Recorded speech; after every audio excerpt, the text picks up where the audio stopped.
Hello, my name is Roger Henderson. I'm a GP and I also co-host the GP Notebook study groups. Welcome again to the GP Notebook podcast, where we discuss bite-sized topics aimed at all those working in primary care. Now you can find us on all major podcast platforms, including Spotify, Apple and Google Podcasts. So do please follow us to receive notifications about new episodes, and if you're liking what you hear, do please consider leaving a review to help other listeners find us. It really does help. Now in this episode I'm going to be discussing melanoma, a tumour that arises from melanocytes and remains one of the most important malignancies we see in our practices. Now, while these account for only a small proportion of all skin cancers, they are in fact responsible for the majority of skin cancer-related deaths. And their importance lies in the fact that they're both common and potentially curable if detected early, yet deadly if missed or diagnosed late. So looking at the latest figures we have, there are around 17,500 new melanoma skin cancer cases in the UK every year, roughly 48 to 50 every single day. And melanoma skin cancer is the fifth most common cancer overall in the UK, accounting for 5% of all new cancer cases.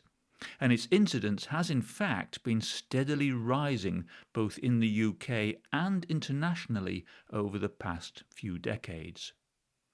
Now, women most often develop lesions on the legs, whereas men tend to present with disease on the trunk, and the incidence peaks in older age. But it's absolutely critical here to emphasize that young patients are not at all exempt. Now, although melanoma is rare before puberty, the median age of onset for inherited cases is in fact just over 30. The risk of developing a melanoma actually exists along a spectrum.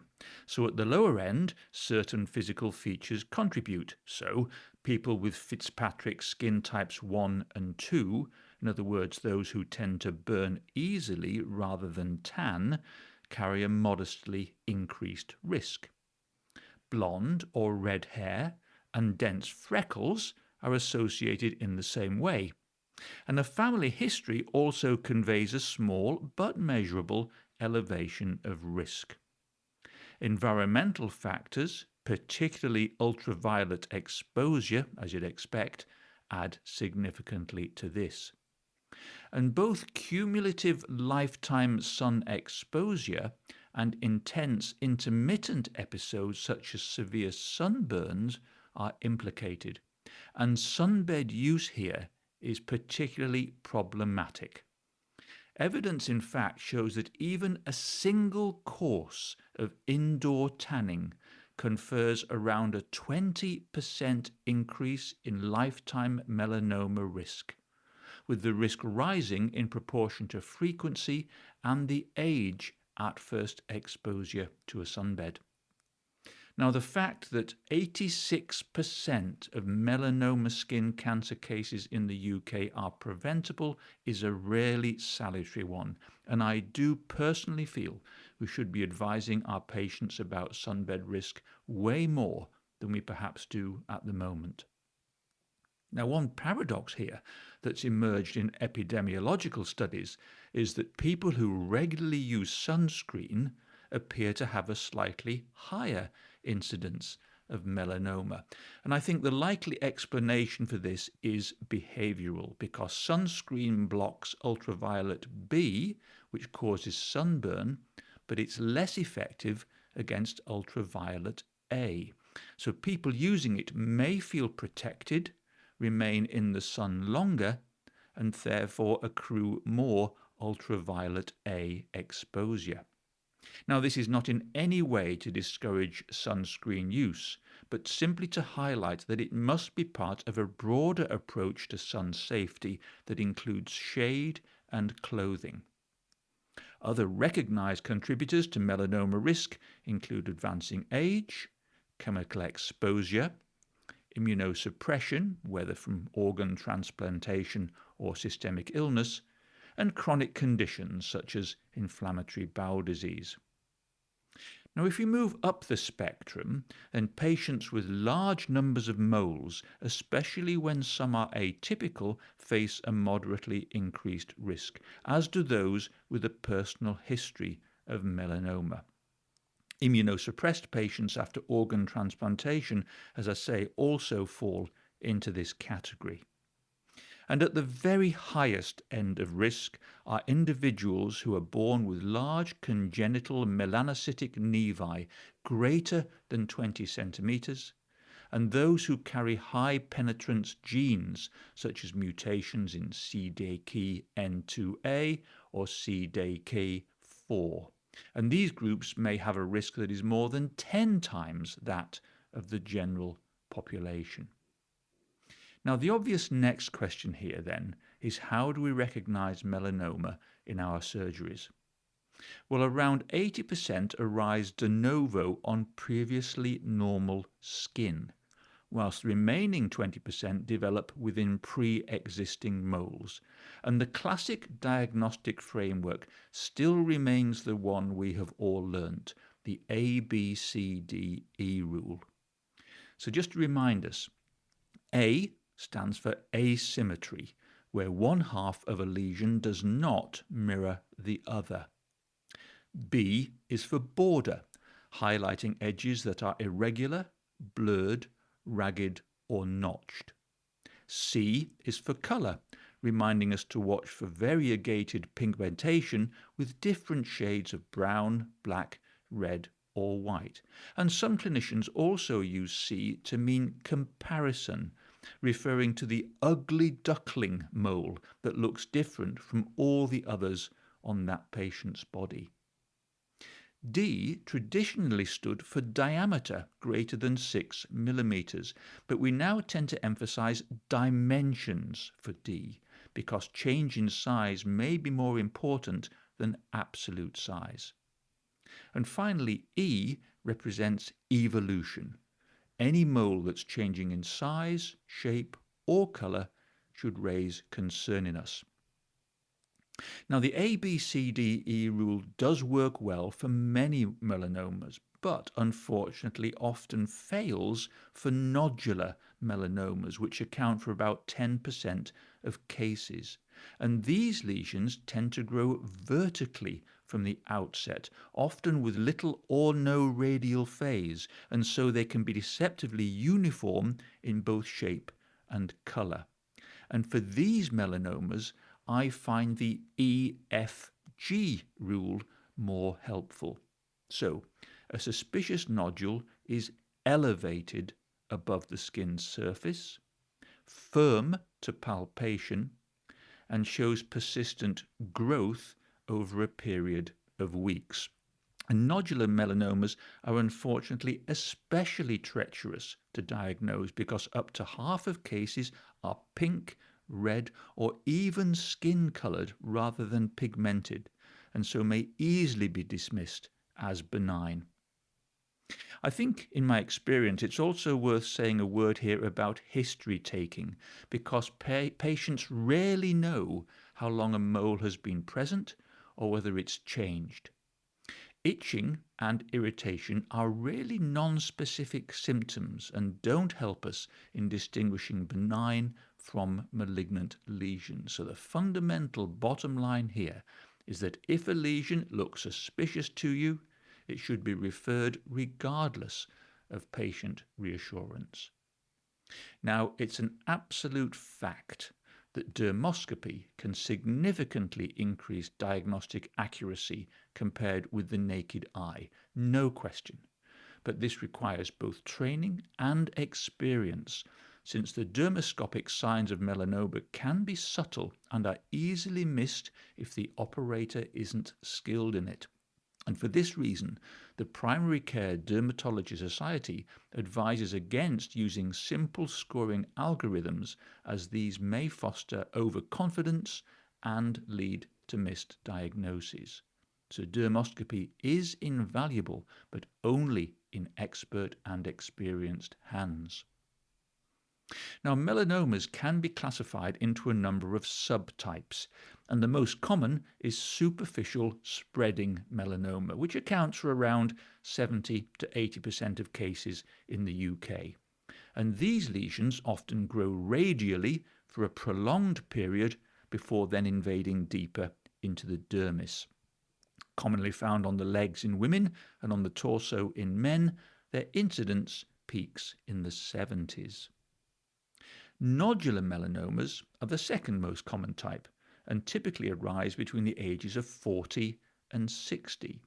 These grow vertically early on, they bleed and crust more readily, and because of their rapid growth are unfortunately often diagnosed later and so carry a poorer prognosis.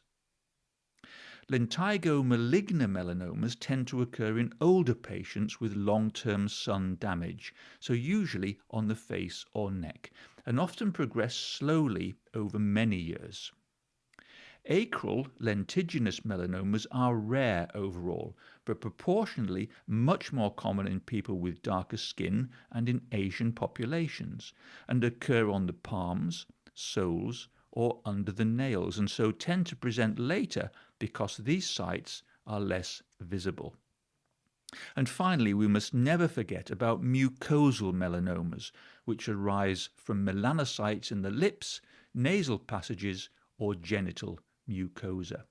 And these account for about 2% of all melanomas, are not related to ultraviolet exposure, and are aggressive with a poor prognosis. Now, it obviously should go without saying here that whenever we suspect a melanoma in a patient, we must refer promptly.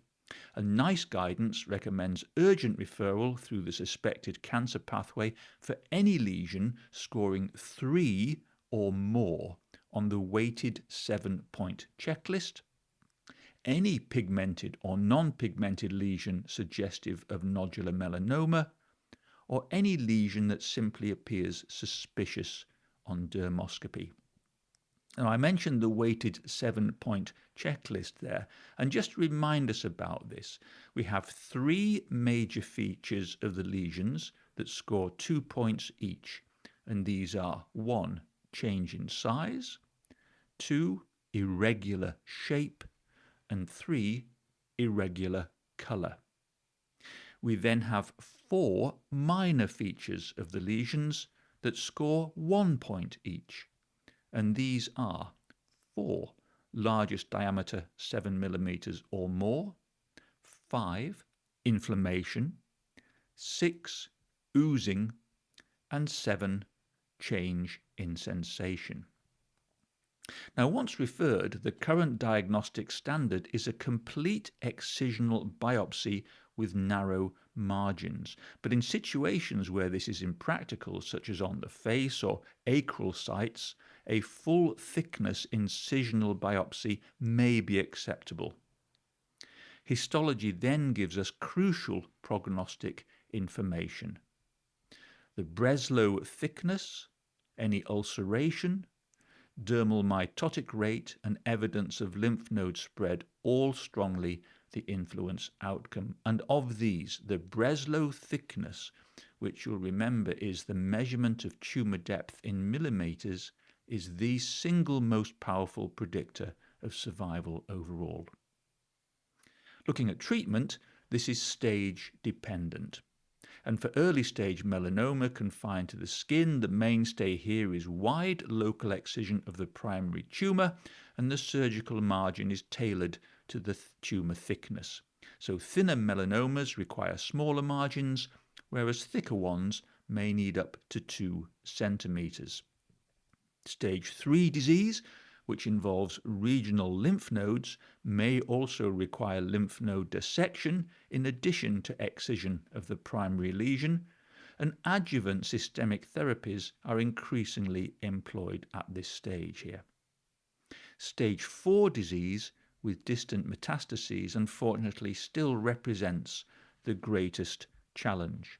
And until about a decade ago, advanced melanoma was associated with a median survival of only just 6 months. But fortunately, this is changing dramatically, The introduction of immune checkpoint inhibitors such as anti-CTLA4 and anti-PD-1 antibodies has transformed the prognosis. Combination therapy with ipilimumab and nivolumab has extended median survival to around 6 years in selected patients, and pembrolizumab, another PD-1 inhibitor, has also shown similarly impressive results. NICE has now also recommended nivolumab relatlimab as an option for untreated advanced, in other words unresectable or metastatic melanoma in people aged 12 and over. But this can only be used if it's stopped after 2 years of treatment or earlier if the cancer progresses. And evidence shows that people on this treatment have longer before their cancer gets worse compared to those on nivolumab and pembrolizumab. If we have patients with BRAF V600 mutations, then targeted therapy with BRAF and MEK inhibitors can provide another powerful option. Surgery and other ablative treatments may be considered for oligometastatic disease, but chemotherapy now usually plays only a minor role at this stage. And as you might expect, melanoma prognosis remains highly dependent on stage at diagnosis. So the 5-year survival for thin, early stage localized melanomas is over 90%. But for thick or metastatic disease, the 5-year survival falls very sharply to between 7 and 18%, although immunotherapy and targeted agents have brought about almost unprecedented improvements in recent years.